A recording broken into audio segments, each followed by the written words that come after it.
Hey everyone, this is Tappers here once again, and welcome back to the Kirby Superstar Let's Play. When we last left off, we finished off Spring Breeze, and we are heading into Dyna, ignoring the fact that I already have a score in this game because, well, I had to re-record this part because, I suck, I guess. So, the plot of Dyna. Kirby is napping after a great strawberry shortcake meal, and suddenly the crops have been stolen, the pillar gets slashed apart, and yeah, we need to go investigate. But that's an excuse just to have food. But first, shall we explain copy? No. Here's how to... No. We're not doing copy. Anyway, so a little different from Spring Breeze, we actually have an overhead map, but it's really not that important because, well, there's a few stages and we just kind of go along the line. But you get to see how cute Kirby is on the overhead map, so there's that. So, unlike in Spring Breeze, we don't actually know what stages we are in, so the first stage we're here is Peanut Plains, and you can kind of tell because, well, peanuts because trees are brown, peanuts are brown, these blocks that crumble are brown, wild dews are orange, which is the closest thing to brown, I guess, but that's kind of not important. But what is important are all the fluffy star-shaped clouds in the background, except not really. Also, we got brand new music, which I guess is supposed to be just its exclusive feel, which I almost wanted to say it was green, but no, it's really not. It's exclusive to this game, of course, but yeah. Now, one thing I didn't mention, or well, never got a chance to mention, is that that first screen where we were just dropping from up top kind of almost looks like Super Mario Bros. 2 when you start the game, like, you know, the international and not the lost levels, because it's hard and not something that the Americans were supposed to get, except only Japan got because we were hardcore gamers, but we kind of are now, so don't worry about it. But we get our first introduction to Chef Kawasaki, which we didn't actually really see much in Nightmare in Dreamland because, well, he wasn't even important because he just waddles around several times, he throws plates, and he explodes when we do the rising uppercutter move. Also, we get our first taste at the cook ability, which does exactly what you may think. You summon a giant pot, and you entice all enemies and throwing objects, because that clearly makes sense, because it's clearly a living thing. Except it really isn't. But yeah, use it on enemies and you get food for your helper. And that was a high jump that I unintentionally did. But here's something else that's familiar, the goal game. Time it right and get as far as you can. If you get all the way to the end, you get a bunch of 1-ups. Like 3 of them, because it's not overkill. But hey, by the end of this, I'm sure we'll have a ton of lives, except, yeah, we totally will. But now we're off to the castle level, which is clearly Castle Lolo. Actually, no, it isn't. Even though this part almost looks similar to the ocean area that I can't think of, which combined with Castle Lolo, but it really didn't. But this is actually Mellow Castle because it's supposed to be, well, mellow, and it sounds like a character from Super Mario RPG because the castle interior kind of looks like it, except not really because there are no birdos to actually attack you with a really annoying boss fight or anything like that. But it's got some pretty chill music and some cool power-ups, except that's not really important. Speaking of which, there's a new enemy right there. We'll get more introduced to him in a minute, but we don't need a helper right now. Instead, we'll just get yet another 1-up, because why the heck wouldn't we? But up here, we have Biospark, and if we inhale him, we get the Ninja ability, which is a lot of people's favorite ability, at least I guess it is. You get to throw knives, you get to do a slashing strike. If you get hit, you can disappear in midair, and you can also cling on walls. And if you hit enemies and hold down the B button, you get to do kind of like a shockwave. Personally, I'm not the biggest fan of Ninja because it's kind of unwieldy, at least in this game, but it might also have to do with partners, or sorry, helpers being kind of irritating to work with, but that's okay. I do like the mirror power-up though, if I haven't already mentioned, except I actually, yeah, we did mention that in Spring Breeze. It's been a week or two since I've recorded, so I'm not exactly fresh on my commentary, but guess what's fresh is more auto-scrolling, except, no, we didn't actually have that before, but I do love when it has to auto-scroll for reasons that are completely unknown, except they're actually unknown, because, I mean, we're inside a castle. I'm pretty sure that the Wall Master or the Demon's Gate isn't actually going after us. Completely unrelated to Kirby, it's a Final Fantasy reference, but yeah. Crumple all these blocks and we bust through a bunch of white undestructible blocks, sort of, kind of, not really. But that smear that you see where we get the power up from, sometimes if you try to attack it, it just does this weird floating away optical illusion animation, and it means that it was kind of a clone because you, well, mirrors and clones, and breaking glass is 1,000 years of bad luck, because that's clearly how much luck you have to have, or I'm sorry, bad luck I should say.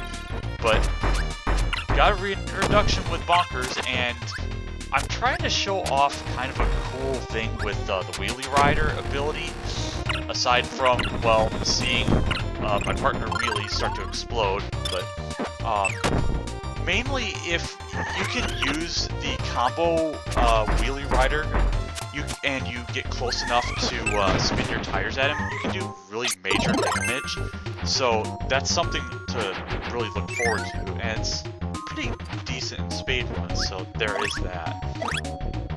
Now, there is a post here, kind of a little secret. I kind of wish I left the food on top of that castle, because the game does at least realize, oh, it's an actual object. If we destroy this castle, then the food will naturally fall to the ground. So, at least there was the mindset to at least do that, and pick up a trio of 1-ups, because we definitely need all of them as we can get, because it's a clearly hard game. No, it's really not a hard game. But speaking of hard, we have an enemy that's approaching us.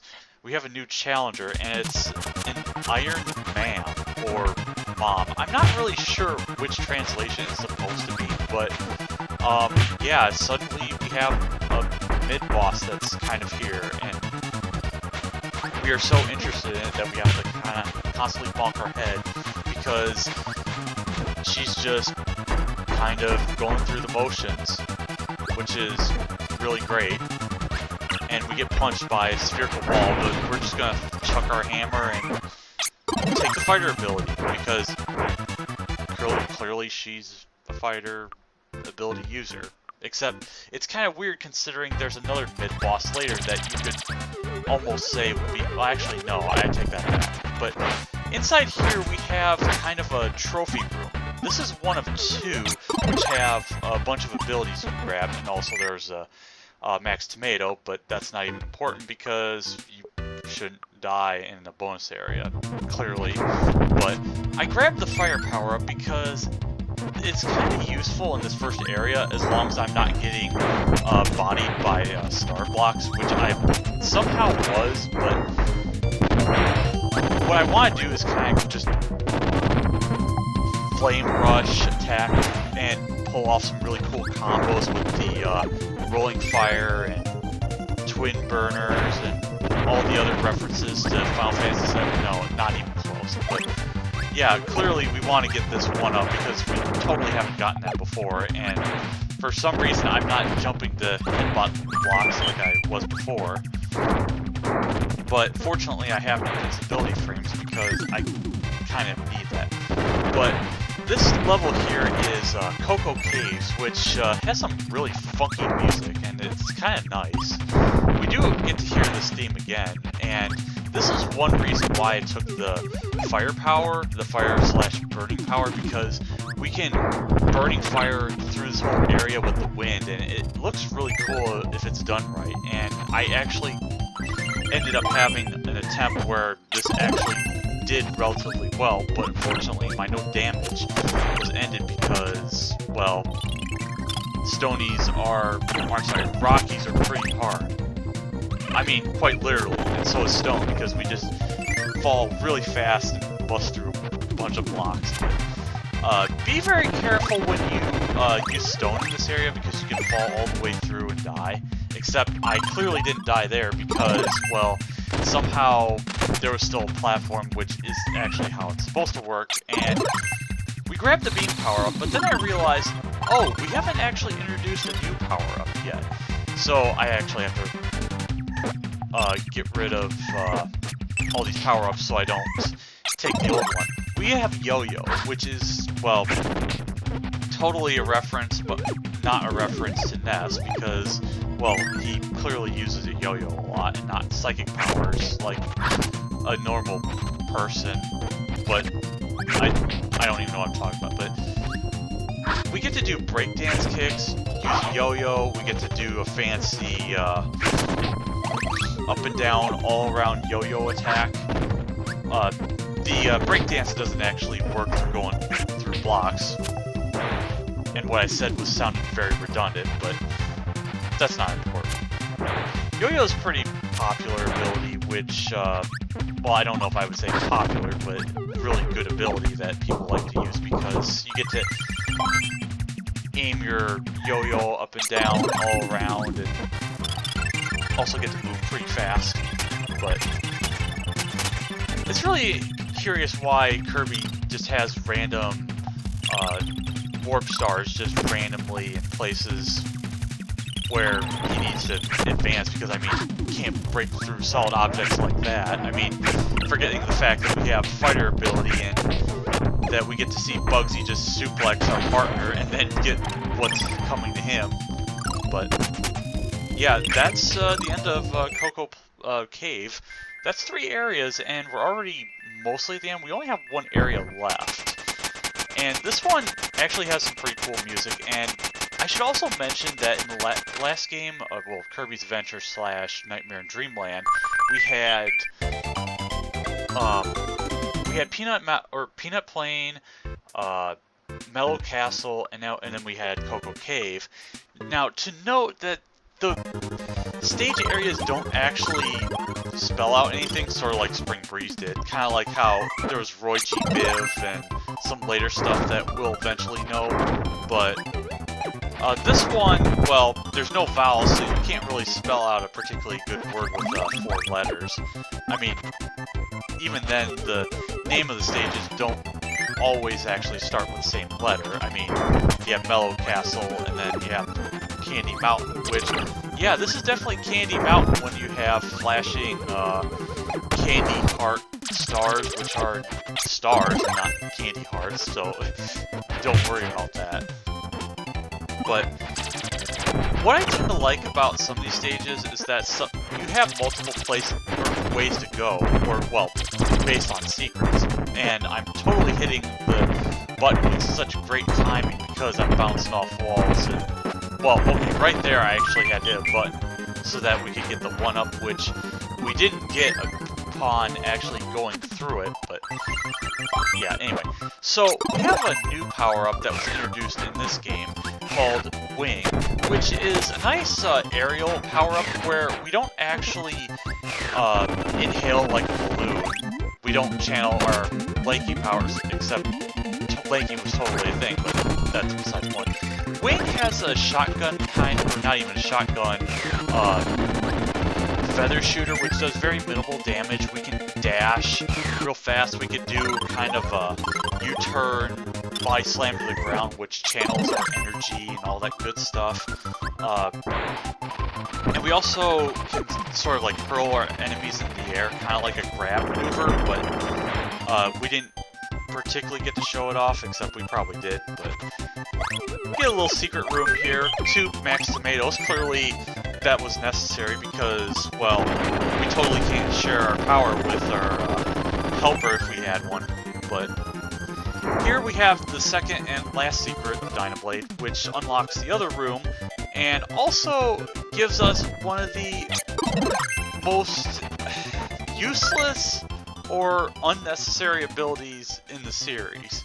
The copy ability, which copies abilities, using a Geordie-like scanner if you, well, fire it off anyway. And also, I never mentioned the partner that you can get. It's these thief enemies that you see roaming around, like right here, shooting a boxing glove hand. That is Tack. It is kind of a ninja thief sort of rogue kind of thing. And that stony Rocky actually, I think, killed Tack right there. But here's a use that you can have for a copy, at least in a later sub-game, is that you can copy Crash. Or, well, actually I'm not really giving any insight to it because once you copy, then copy goes away and then it becomes an ability, or you give up Tack or something. It's not really important. But I'd like to have Crash, although I could take Mike, except I'd kind of rather not. But we get exploded, snipe bomb exploded by Mr. Coconut here. Mr. Pina Colada, as I'll call him, because I don't actually know what its name is, but yeah, we get a little mini-boss gauntlet with our favorite, Mr. Frosty, as we use Crash to explode him and lag out the game, because clearly that's what happens. And yeah, that's one mini-boss down, just like that, but there's other ways to instantly kill mini-bosses, which we will see very soon. I'm clearly able to talk good while I'm recording, but it's kind of a shame that we have to see Bonkers yet again and not a different mini-boss, because I thought we would have seen somebody else.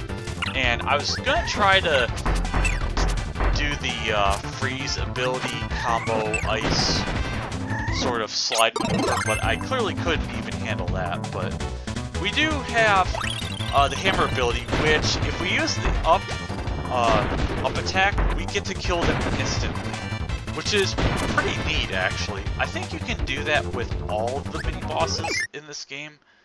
Well, no, I don't mean the sub-game, I just mean the actual game in general. But yeah, we finish off the last of the mini-stages by getting number 1, as usual, and getting over 20 lives. I've succeeded all this. I don't know how my timing was so good during this whole thing, because usually I can't do it with the others, but then again, there's an actual meter, so that's what matters.